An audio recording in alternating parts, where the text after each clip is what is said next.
Hello everyone, and welcome back yet again to the GSMC Fantasy Sports Podcast, brought to you, as always, by the GSMC Sports Network. My name is Christopher Shepard. Thank you guys yet again for tuning in. We should have a fantastic show for you guys to open up the week. We are starting off with a very interesting fantasy football segment, kind of going over players that I do not believe you should draft or, in all reality, overdraft.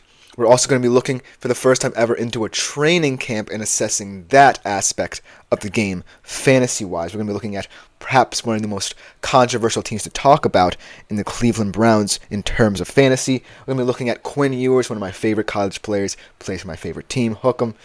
And then we're going to do a nice little segment where we go over some teams in terms of prop bets. I'm talking about the Cardinals and Panthers, and while they certainly aren't the most exciting teams in terms of placing betting odds on, they're definitely more excitable than you think. But before we even begin with any of our show today, I do want to remind you yet again to please like, follow, and subscribe to the show and the network as a whole. It is greatly appreciated by all involved. We also do receive some tips and donations, so if you do feel so inclined, please consider leaving them at the link GSMC.cloud. It is a huge support, both me, my fellow podcasters, and the network as a whole. We also accept any questions, comments, or concerns about the show at large, and they will be answered and addressed at the beginning of the next episode. So without further ado, let's jump right into what should be a very exciting show, like I said, to start off the week. Happy Monday to you all. Now, in terms of fantasy football, you seem to always go into your draft with a confident strategy, no matter what it is. But somewhere along this line, the strategy gets messed up. Maybe it's due to the fact that there are more players available than you thought. Maybe it's due to the fact that there are less players available than you thought. Maybe it's due to the fact that there really isn't as much discrepancy between positions anymore. And so, there are certain players who you may not necessarily be comfortable drafting, or some players who you overdraft out of panic. And so I feel like this segment is going to do the job of dissuading you from going into this with a game plan, because everyone's game plan during a fantasy football draft does not work out unless, of course, you have the top pick in every round and you have your whole entire thing set up and you can pick whichever player you choose. That's not going to happen. And so at each position, I'm going to go through some players that you don't want to draft or overdraft, for that matter. Start off with perhaps the easiest one to talk about. That is the QB position, because in the QB position, you know your tiers. You know who's going to be at the top, who people are looking at immediately, and you know who's kind of in the middle, and you know who's kind of near the bottom. So I feel as if QBs don't necessarily have to have so much emphasis placed on them, because there's a wider pool of opportunity for you to pick up at least a very serviceable QB for your starting spot. That being said, the first thing that I want to mention is you don't have to overdraft the big names. The Mahomeses of the world, the Allens, the Hurts, the Jacksons of the world. You don't have to overdraft them. You can sit back, wait a little bit, build depth through your running backs, wide receivers, and tight ends, and even your flex position. And by the 5th or 6th round, I promise and guarantee you that at least one of those names will still be there. That being said, if you don't get them, there are still going to be a lot of options. Like I saw in my own fantasy draft, I kind of wasn't even paying attention to the QB position, and I got kind of caught up in building my lineup through more skill position talent. I still ended up with Brock Purdy as my starter, who is always serviceable and should always have the opportunity to garner a lot of fantasy points any given week because of this weapons that he has. And then I also got Jared Goff, who perhaps has the best weapons in the NFC. So it's not all about name in fantasy football. It's all about finding that positional value that might not have been thought about before the draft. Everyone wants to swing for the fences in terms of the quarterback position. That's not going to be the case. Someone's going to get Mahomes, and it most definitely probably won't be you. So you have to have a second plan. And that's what I did. I didn't panic in terms of drafting a quarterback, and I sat comfortably and picked up someone who I really thought was serviceable. Now let's go on to the second tier, because there's a name in the second tier that's been kind of floating around as someone who is very largely a boom or bust guy, and that is Anthony Richardson. A lot of people don't really know how much emphasis to place on the small sample size we received of Anthony Richardson last year, due to the fact that a shoulder injury in your rookie season is always kind of dangerous to kind of circumvent the year after. And so, Anthony Richardson, I love him as a player. He has elite size. His arm strength is ridiculous. His rushing ability is ridiculous too. But I still have that seed of doubt in my mind about how he's going to come back. And if you really think about it, Indianapolis isn't going to exceed expectations again. They really were a surprise team.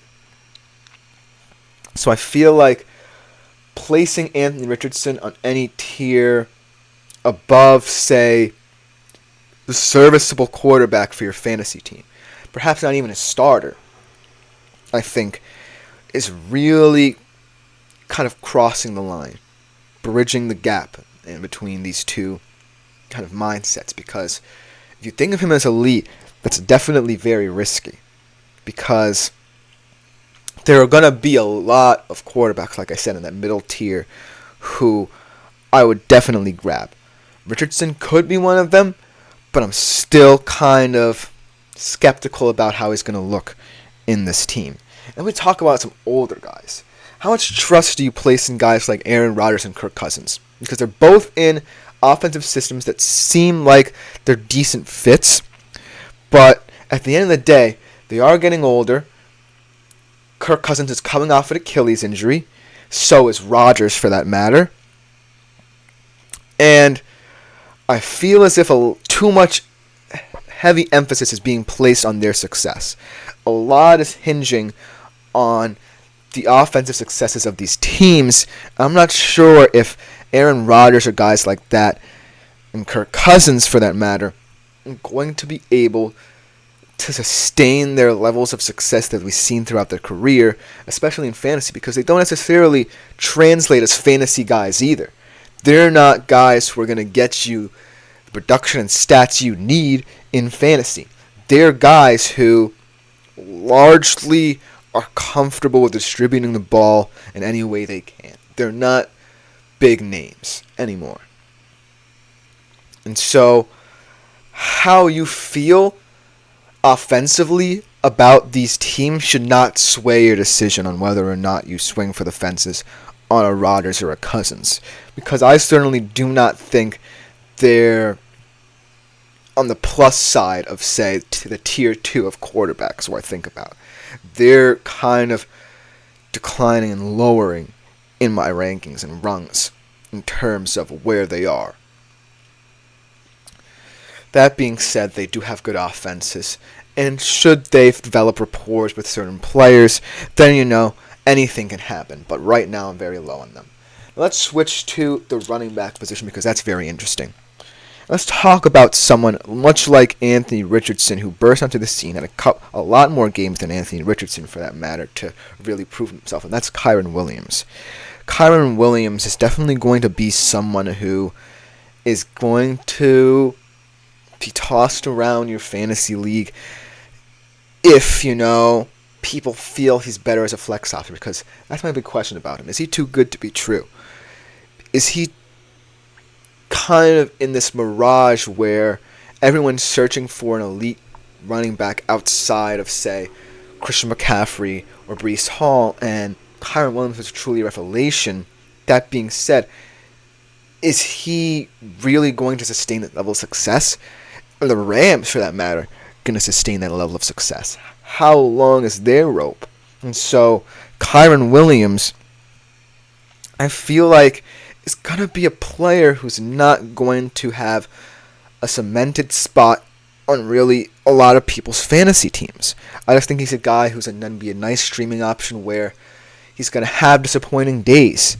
And you're going to have to take them with a grain of salt and accept the fact that he's just a very volatile player, because I truly think that when someone that young has a breakout season, it's very hard to sustain. And then, similar to Ramondre Stevenson, I think that the Patriots running back room, because of Antonio Gibson, is going to get a little bit muddy. I think a lot of their offense is going to go through those two, because they really don't know what they have in Drake May just yet. They're going to have to see in real game time with him.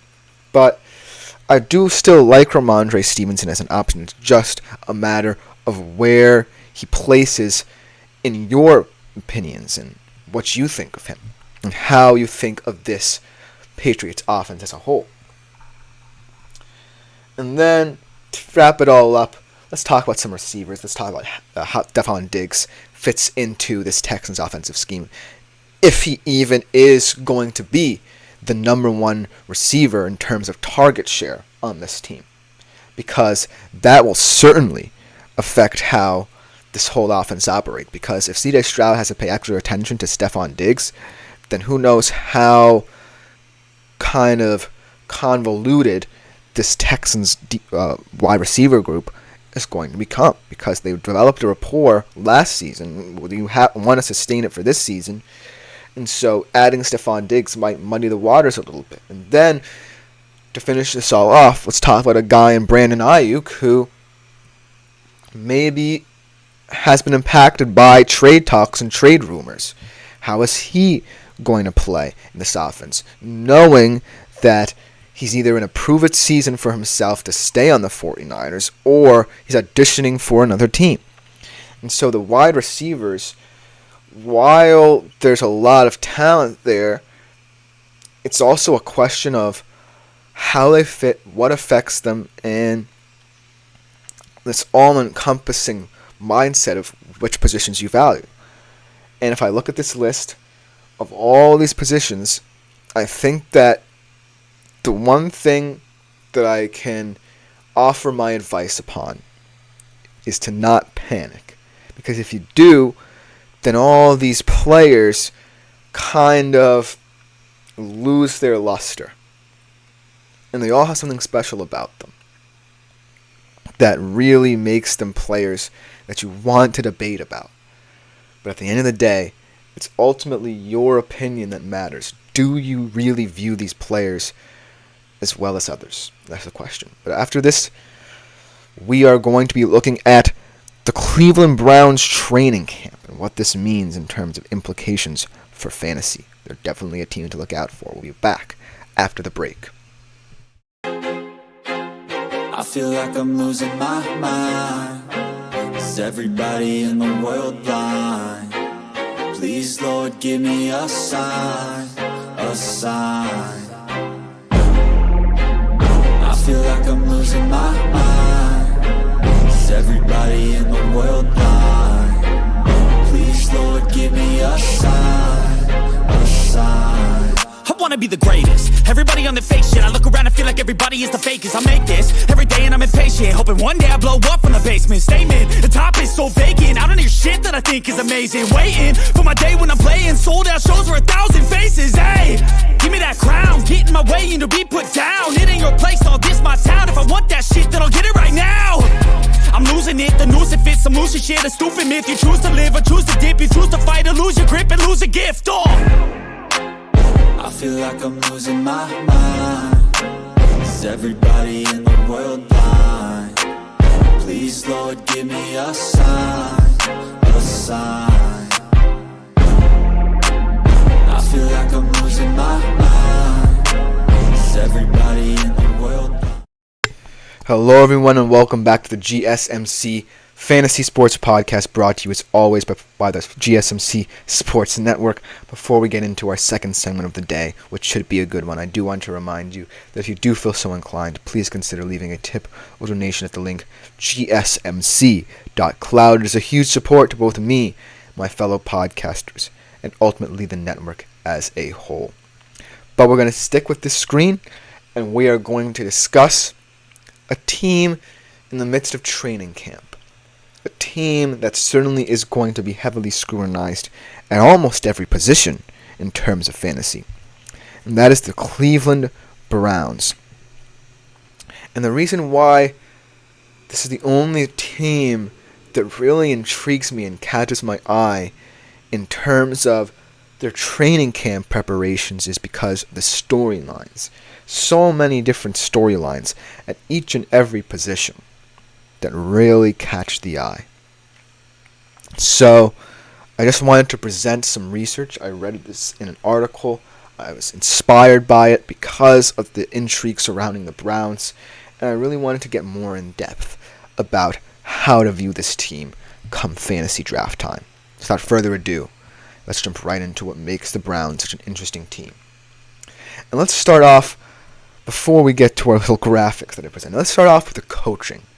Let's start off with how I believe they set up, because Kevin Stefanski did come out and say, as the Browns head coach, that he was going to call the plays, ultimately calling the shots on the offensive side of the ball. And the reason why I like that more than, say, other people is because of what Kevin Stefanski brings offensively and what it means for Deshaun Watson, most importantly. Because when we think about Kevin Stefanski centered offenses and the kind of plays and variations he develops, I think the prime example of a season where a quarterback regained their form or found themselves was with Baker Mayfield in 2020 when the Browns made the playoffs for the first time in a very long time. The way Kevin Stefanski simplified the offense for him, really honed in on Mayfield's biggest traits and assets, and really developed him into someone who could be a competent quarterback, not have to do too much, but really focus on operating an offense at a high level. And I think that's what Deshaun Watson needs right now. Coming off a shoulder injury, hasn't really impressed with the Browns. A lot of guaranteed money on the line for both parties involved. And so this season really needs to be focused on simplifying things for Deshaun Watson so that he's not overwhelmed. He's not so consumed with trying to be the best. Because if he is, that's where we see all the pratfalls come into play. And so let's talk about Deshaun Watson. Now, like I said, coming back from the shoulder injury is definitely going to be the prime directive for Deshaun Watson. He's not at full health just yet. He's still training with padding and contact. Everyone's trying to implement that back into the system so that he's comfortable absorbing hits. And so I think the importance of that is that should Deshaun Watson have more RPO-oriented plays, let's say, I think it's very important that he's not scared to continue to develop that part of the game, because as a rusher in Cleveland, that's where Deshaun's had so much success. Where he hasn't had success is throwing early in downs and throwing in, first and 10, second and 10 situations. The Browns threw the football on 41% of their first downs. If that number reduces, then I think Deshaun's set up in a very nice little situation for himself. Because I think the best parts of Kevin Stefanski's offense is in late downs when you operate out of system or in the play action sets. And that's where a lot of Deshaun Watson's bread and butter is going to have to come from. A lot of his comfortability will have to surface from those areas. I don't think the Browns want to throw early and often. They have a setup where they feel comfortable enough relying upon their running backs. We'll talk about them a little later in this segment. Instead of, just throwing the ball early enough. And have the wide receiver core now to really help them. But let it be on later down so that Deshaun Watson can really settle into games, understand the flow of the game, and most importantly, not have to be the hero every single time. But let's talk about the weirdness of the running back situation, shall we? Obviously, we all know about what happened with Nick Chubb. Will he ever be the same? Will always be the question hanging in people's mind. Because right now, he's in his age 30 season, entering a contract year, and the Browns are going to have to decide fairly quickly whether or not Nick Chubb has anything left in the tank after an injury very similar to the one he sustained in college, where he did come back from that, but this is different. This is towards the end of his prime. And so, how the Browns handle him is going to really affect his fantasy stock as well, because they have very capable backs in Jerome Ford, Deontay Foreman, Pierre Strong, in every single situation that they want to use them in offense that can really help Deshaun Watson settle down. But there's not really an RB1 or even an RB10 for that matter in this offense. I think Jerome Ford has the explosiveness to potentially get a lot of good stats, but at the end of the day, the bottom line is there's no one quite like Nick Chubb that can really replace his value. And so the Browns have to hope that they can get at least some modicum of success out of Nick Chubb before it's too late. And I think that right now it's a very thin line between him succeeding and him ultimately getting closer and closer to retirement. Now, I think that being said, situational running back by committee approach for the Browns could be very helpful to them. I like Jerome Ford as an explosive guy who you might use more often on early downs. I like Pierre Strong as kind of a workhorse back. Deontay Foreman as well, perhaps more in the red zone. He's a very good red zone back foreman. And so I really believe that the loss of Nick Chubb, while it definitely hurts the fantasy stock, gives this team a lot of opportunities.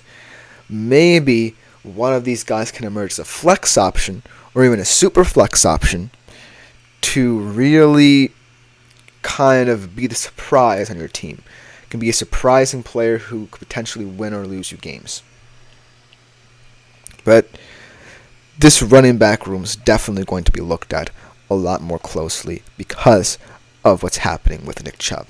Let's talk about the wide receiver group. This definitely is one of those groups that's weird and wacky and fun to discuss because you have a clear number one, then there's a bunch of guys competing for that number 2 spot who have very different traits, and it's going to be very intriguing to see how all of them gel together.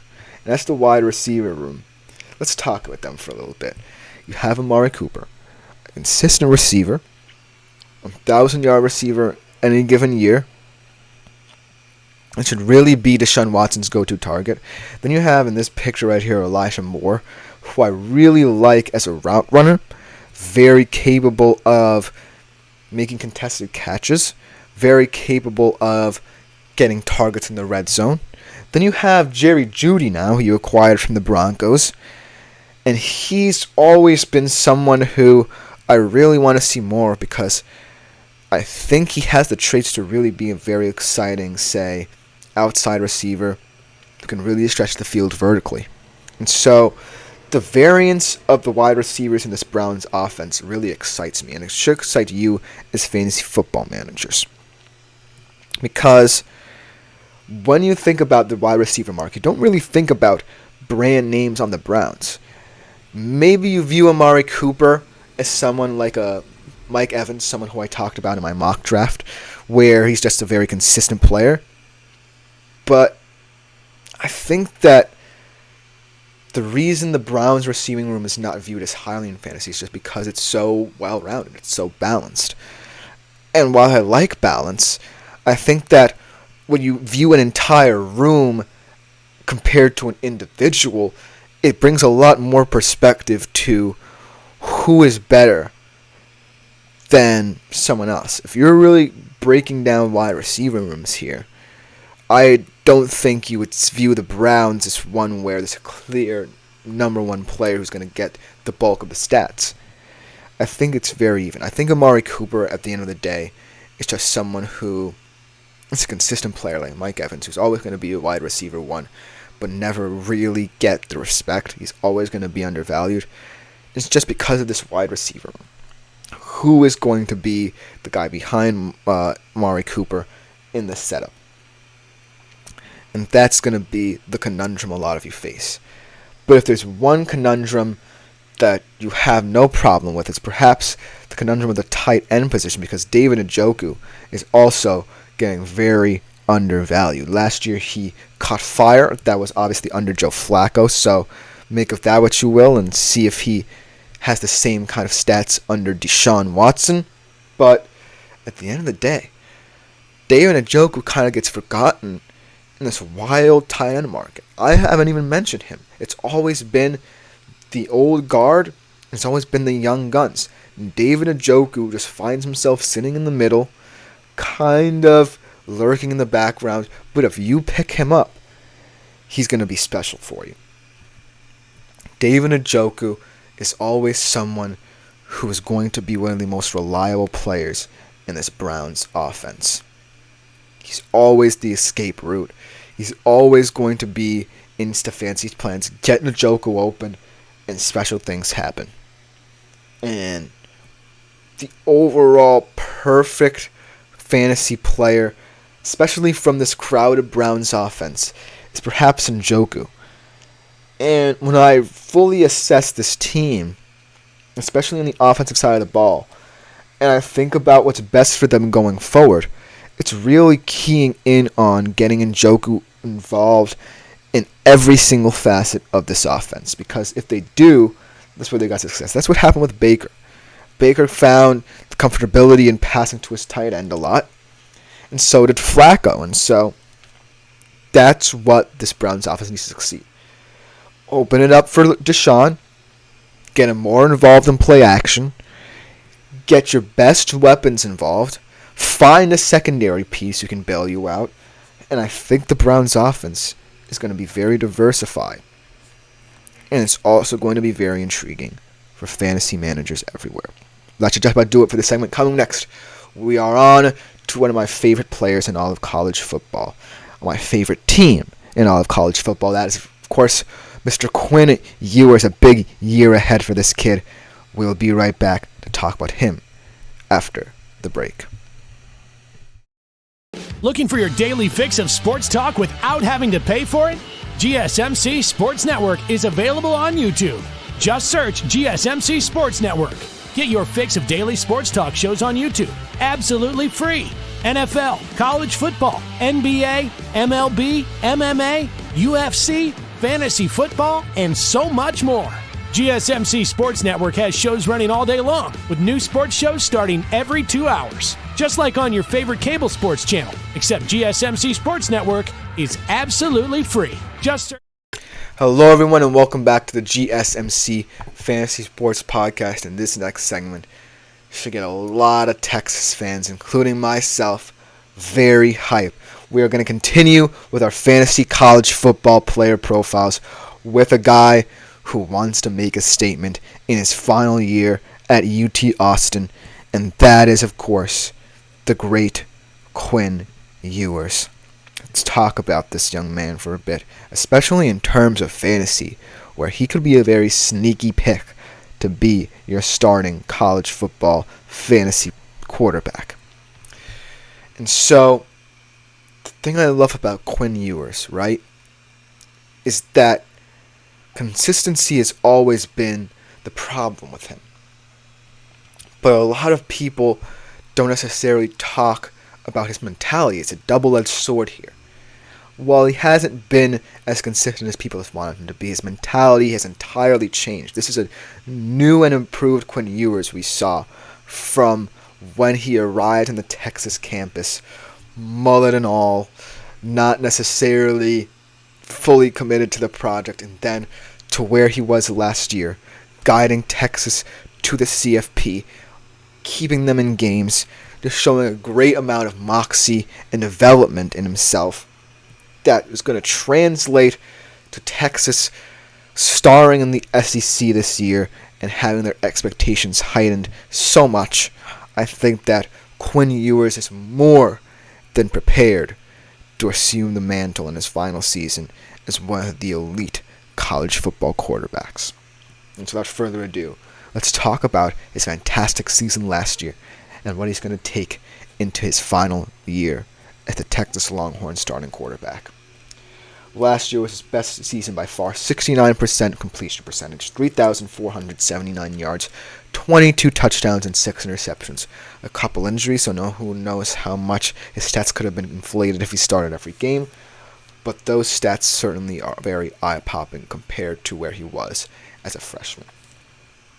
His best performance in terms of fantasy was in that Big 12 championship game against Oklahoma State. 33.7 points, 35 for 46, 452 yards, 4 touchdowns, and 1 interception. That was the performance where a lot of people really took notice that if this Quinn Ewers showed up every day of the week, every Saturday, and played the way he did in that championship game, he would be in the reckoning for a Heisman and in the conversation as one of the elites in college football. His worst performance, though, was against Oklahoma. As we always know, the Red River rivalry brings out a lot in you, and unfortunately for Quinn Ewers, he hasn't really had a big game in the Red River rivalry to really separate him as one of the Texas elite. 12.4 points, 31 for 37, 346 yards. So not terrible in terms of his passing numbers, but 1 TD and 2 interceptions doesn't do that to you.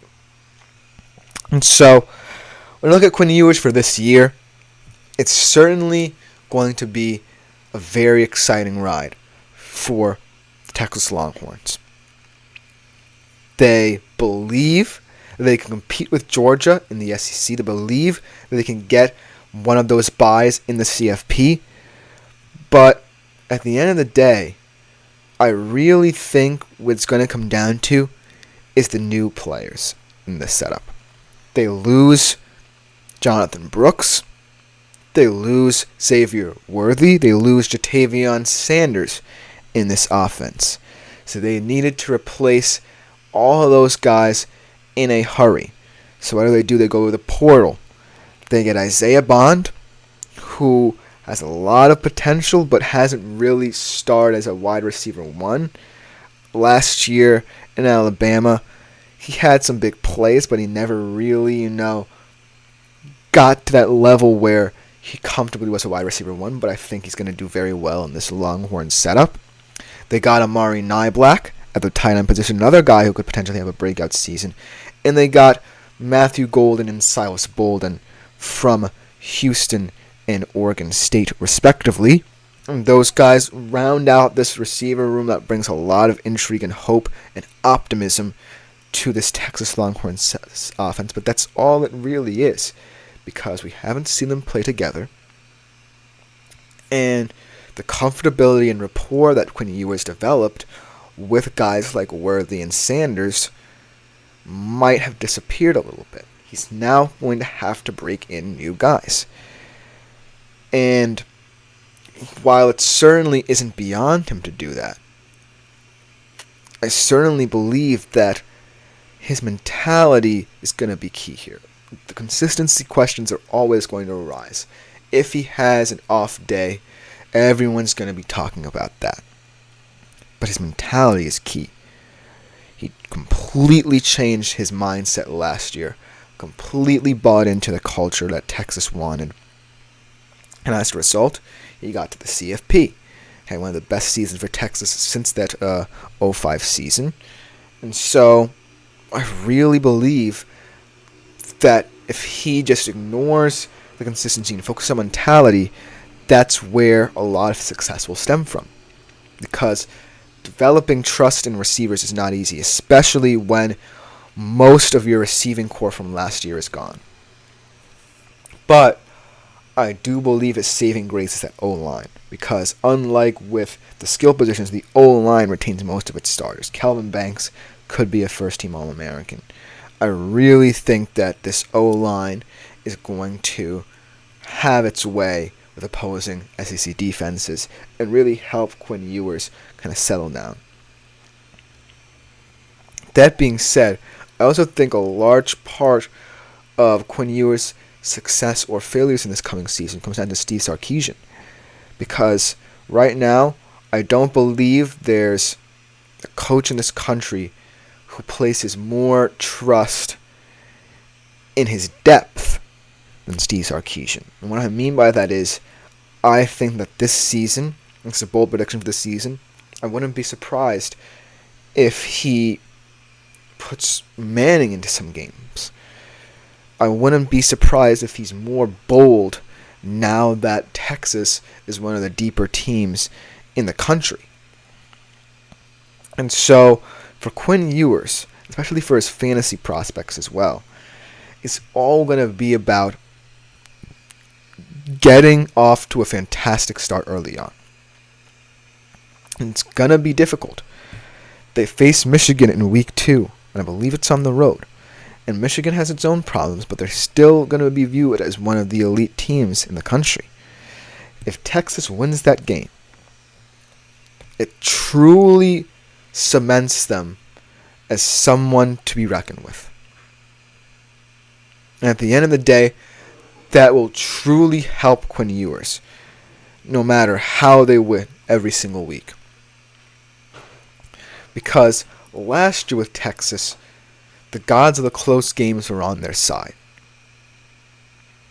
In the SEC, where it's very top-heavy, and you're going to get a lot of blowouts early on, it's going to be important for Texas in the big moments to really play within themselves. Because you can find consistency in the cupcake matches, but to play two big teams and still have the Red River rivalry, Michigan, Georgia, and Oklahoma,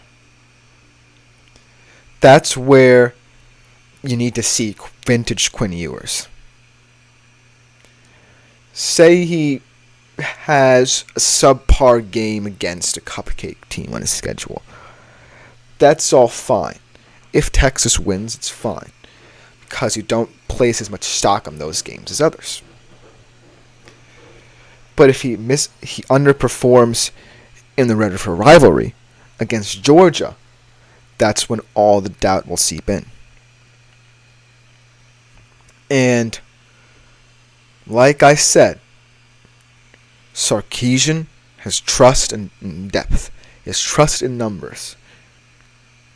And he now understands that Texas are in a period of their history where good things can happen for them. History can get rewritten. This past couple of decades can be restored should Texas, in this revamped SEC, win a couple championships and ultimately, potentially, win it all in the college football playoff. And it all starts with this year. If Quinn Ewers rides off into the sunset a champion, he will go down in history no matter how ugly or exciting his season was. It's the Texas quarterback that brought them fully back. And that will set up, subsequently, what Arch Manning can do, because there's also a lot of pressure on his shoulders. So if Quinn Ewers sets up everything nicely, if he's consistent every game, his mentality from last year carries over completely to this year, and he's like, I have new guys, but I think that they're going to work, and I'm going to trust in them to do their thing. That Quinn Ewers is going to be successful. That Quinn Ewers will restore pride and excitement and joy into the hearts of Texas fans. But if the Quinn Ewers that we see in some Red River rivalry games, the Quinn Ewers that we see in kind of games where Texas underestimates their opponents arises again, then who knows what will happen with this Texas program. If there's any sign of regression, people will immediately key into it, and that could damage this reputation of this team. And so, while Quinn Ewers should not assume so much pressure, it's definitely going to be on. In terms of fantasy, I believe there's no one better to really have a fun ride with in terms of fantasy college football, to ride onto the sunset with, than Quinn Ewers. And so, no matter how the season plays out for him, I think I'm going to trust him in his final season as a Texas Longhorn to do big things. That will just about do it for this segment. Coming next, we do some fun segments about some prop bets for different teams. We're going to start off kind of with some bad teams, but I promise as the weeks go on, more exciting teams will be talked about. But you'll see what I mean after the break on the GSMC Fantasy Sports Podcast.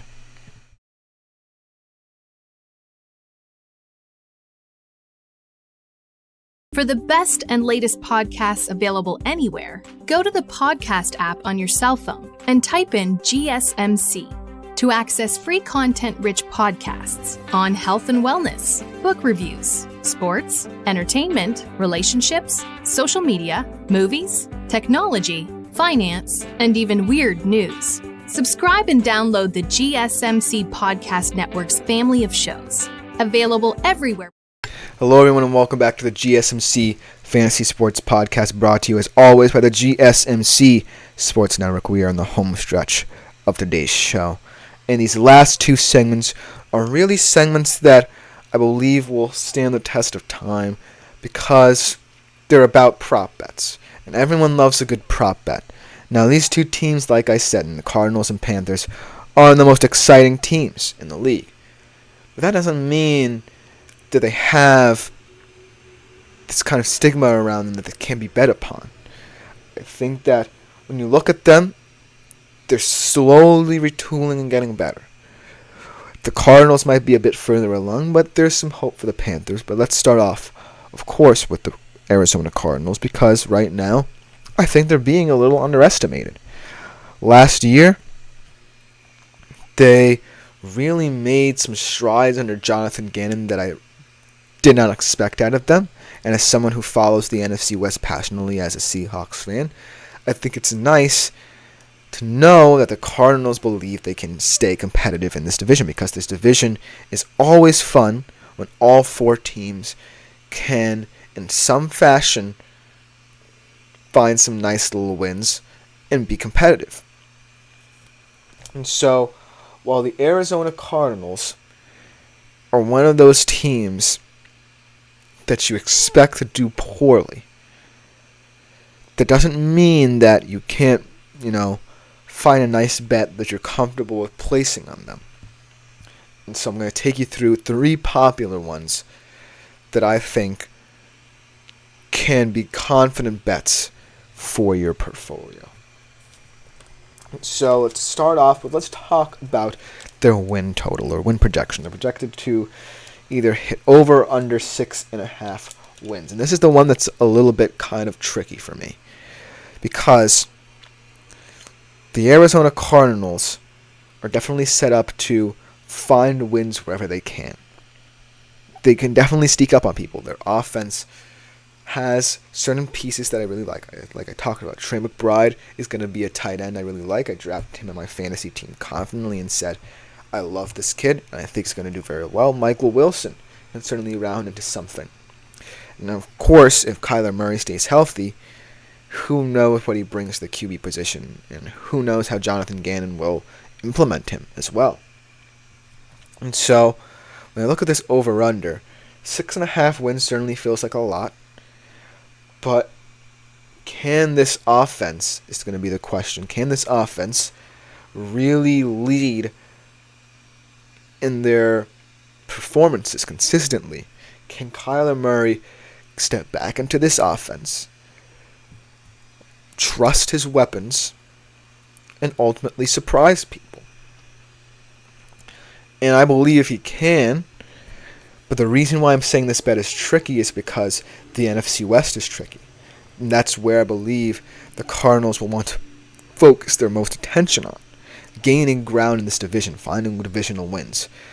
And I believe that all three of the teams outside of them, the Niners, the Rams, and the Seahawks, definitely are teams that are all going to be fighting for playoff positioning.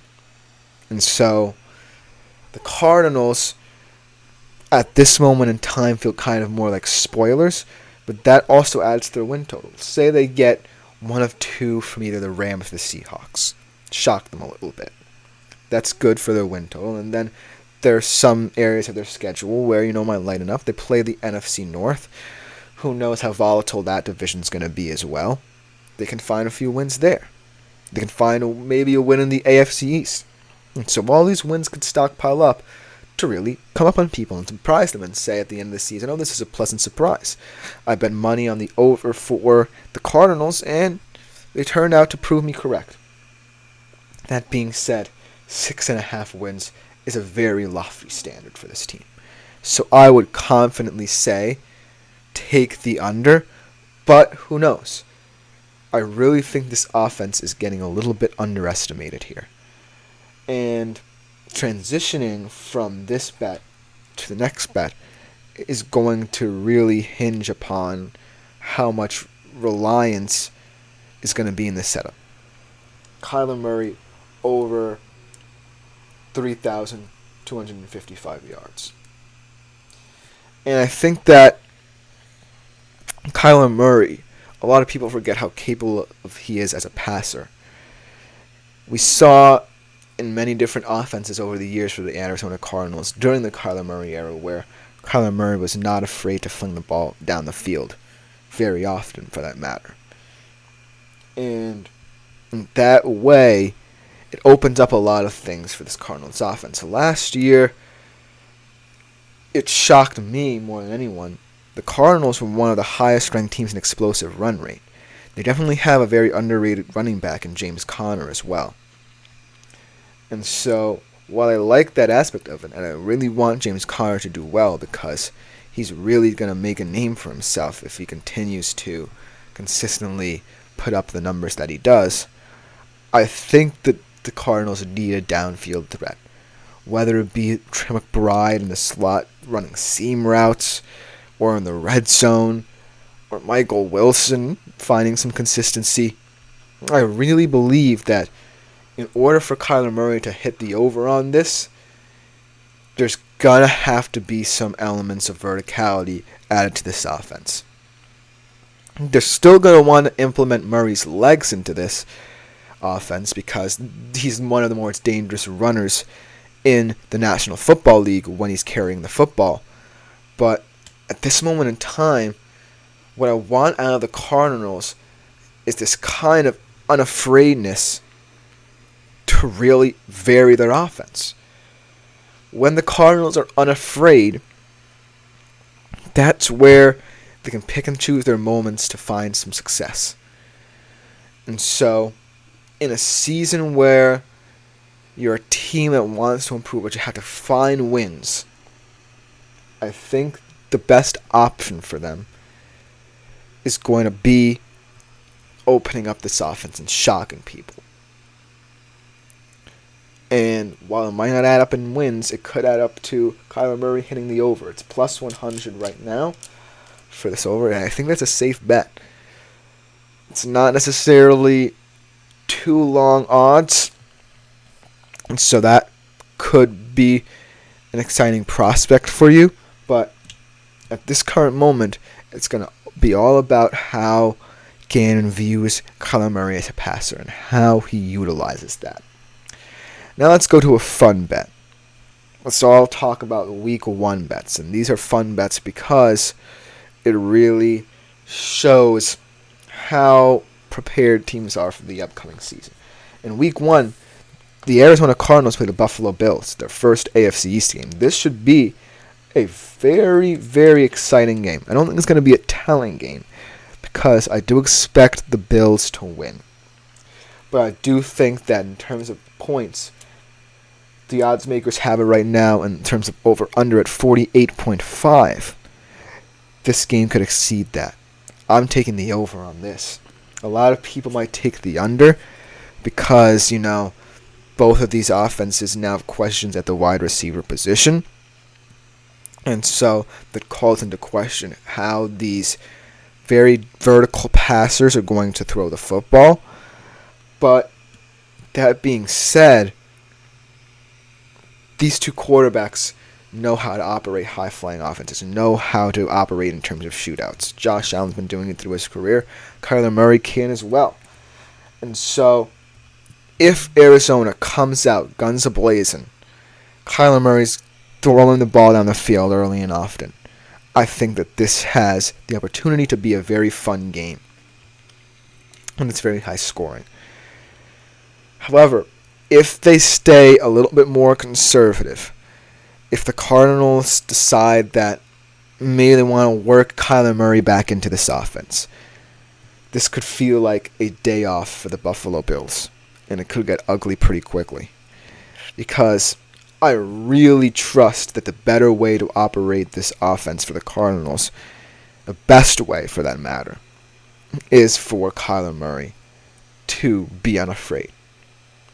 And so, I'm confident in the fact that the over should hit, but this is such a variable game. It's such a volatile game to think about because this game isn't necessarily season defining. Arizona will be comfortable losing it because they will be 0-1 and it's just the start of the season, but it is certainly setting the bar for them. And if they don't hit that bar, then who knows? And I think that right now, look at all three bets for the Cardinals. It's all on this offense here. Can this offense really lead? Because when I look at the Cardinals' defense, there's actually a little bit of excitement around it. I really think that this defense is going to be underrated. Yes, they lose a couple of pieces up front. They still have Budda Baker, though. And I think that Jonathan Gannon is, at the end of the day, someone who's going to be a bit more defensive-minded. But when you have an offensive weapon like Kyler Murray, you definitely want to implement him early and often into this offense. And that's the key for the Arizona Cardinals if they don't want to sit in the cellar or around the cellar at the end of the season. That should just about do it for this segment. Coming next, we talk about the worst team last year in the NFL. It can't get worse than what happened last year for them, right? The Carolina Panthers. We'll end the show with them after the break.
Hello everyone and welcome back to the last segment of the GSMC Fantasy Sports Podcast for the day.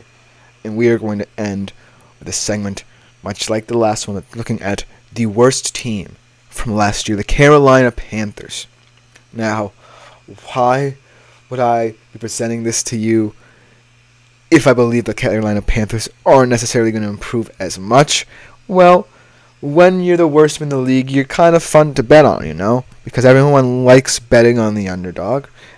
Everyone kind of likes, the nature that they can be worse than last year. And so there's a lot of hope and optimism when you're the worst team in the league, and there's a lot of hope and optimism in terms of betting odds because you're more confident, say, betting the under on the worst team in the league than any other team in the league. And so let's talk about the Panthers for a little bit. Now, obviously, last season was a dumpster fire. Bryce Young did not look comfortable. His skill position players were not getting open. They thought that Adam Thielen would be a nice pickup. Definitely underwhelmed. Jonathan Mingo had a very rough rookie season. And it's just not necessarily gelling. But this season looks a little bit more hopeful. They add Leggett to this offense. They add Canales, a QB whisperer, to their coaching staff.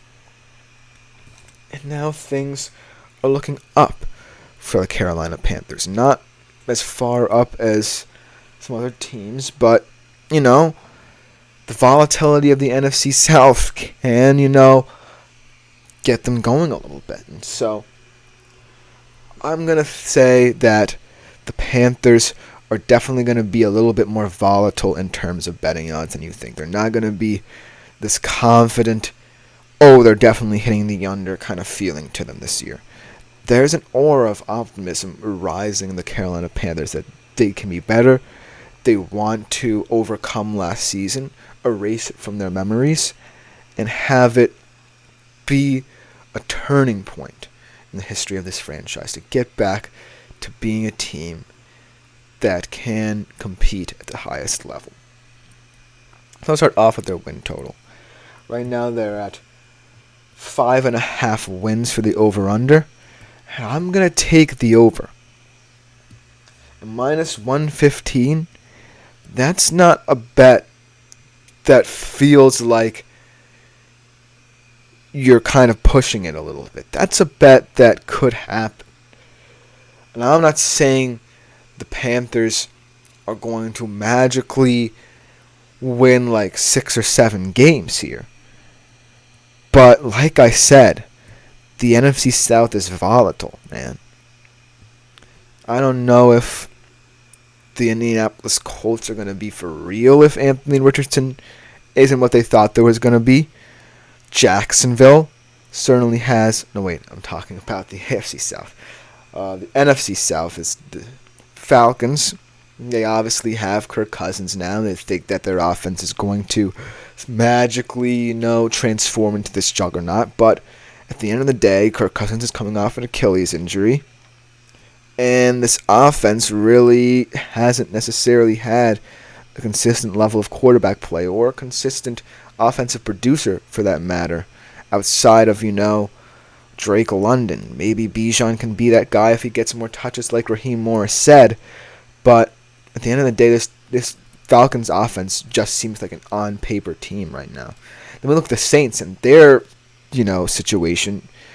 They have Chris Olave, but is Derek Carr still a serviceable NFL quarterback? Who knows? And then the Bucs certainly shocked a lot of people last year, but this year's different. The Panthers actually gained Dave Canales from Tampa Bay. And so I think there are some wins to be had for the Panthers where they shock some people a little bit.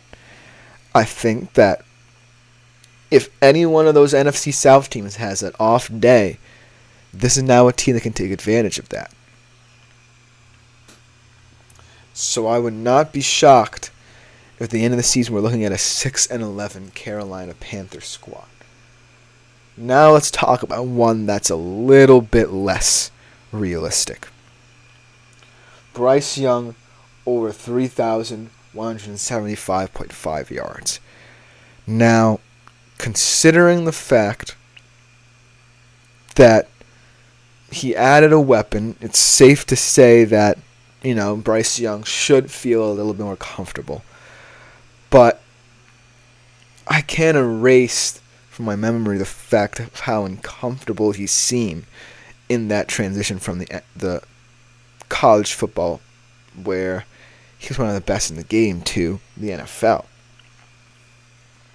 I think a safe place to start off with is around, say, 2,700 yards, maybe 2,750. Now, the reason why I think that is because I don't think that Bryce Young needs to be the best player on this team. He needs to just simplify things, not overthink, and just operate the offense the way Dave Canales tells him to, because Dave Canales is going to have a very domineering presence in this team. I think his word needs to become gospel for Bryce Young to succeed, because right now, Bryce Young seems like someone who definitely does not have the support system that other rookie quarterbacks have. I look at C.J. Stroud from last year and his first season as a rookie, and he immediately gain the trust of everyone there. And I look at Caleb now and how he's performing. I don't say the same about Bryce Young. A lot of quietness is surrounding the Carolina Panthers about what's going on with Bryce Young and how he performs. Not a lot of support has been talked about with Bryce Young. And so, I think a realistic goal for Bryce Young wouldn't be over 3,000 yards. Minus 115 is an appealing bet because you don't lose a lot of money if you get it wrong. But it just seems that right now, where Bryce Young is relative to others is very worrying. Because you don't hear about the same positivity you hear about with a C.J. Stroud or a Caleb Williams. You don't hear what Carolina's doing training camp-wise. And so, while he certainly is adding more experience to his wide receiver room, I like the addition of Deontay Johnson as well, another guy who's added to this wide receiver room. I think that it's more of a Bryce Young thing than trying to, force him to throw passes down the field than anything. I think Dave Canales really simplifies a lot of things, and I think that Bryce Young could be very similar to a Baker Mayfield where he just gets the job done. And at that current moment in time, I think that's what these Carolina Panthers need to focus on. Now let's talk about their Week 1 game. They face the New Orleans Saints. Perhaps the one team that I'm confident they can beat in this division on any given day. But it kind of sucks that it comes at the beginning of the year. You know what I mean? Both of these teams be feeling each other out. And it could be one of those games that's not entertaining at all. It could be a snooze fest here. And I don't think either of these teams will put up much of a fight against each other. That being said, there's extreme value in betting the under here because Dennis Allen coached teams are terrible against the spread, but that says more about the Saints than it does the Panthers because I would not be confident in betting on either of these teams. This game in Week 1 is a game that I will not feel comfortable where, unlike the Bills and Cardinals, where those two quarterbacks, Bryce Young and Derek Carr, does not excite me. And this coaching matchup definitely feels very interesting, where you have two guys, Dennis Allen and Frank Reich, who aren't necessarily the most exciting of coaches. I think it's all going to come down to Dave Canales. That's the thing. If Dave Canales can get the best out of Bryce Young, then that shows that the Carolina Panthers care about his development more than I believe. But as of this moment that I'm talking to you, not hearing positive or negative things out of Carolina's camp is worrying. Because the strides that Bryce Young takes are going to be very important to hear about rather than see. Because he needs to develop a good rapport, not just with his teammates and what Dave Canales thinks about the outside world, so that a different image of him can be painted. Because I think that will negatively impact him if he performs poorly. And so, when I look at the Carolina Panthers, I look at them as a team that right now has a little bit more hope than they had last year. But just a little bit, because I can't necessarily get fully behind a team that's so secretive about what they're doing with their quarterback. In terms of prop bets, it's always fun to root for the underdog, but this underdog certainly is going to be one you're going to have to grow into the season with. And that's all I can really say. But that will just about do it for today's show. Thank you guys for tuning in. I've been Christopher Shepard.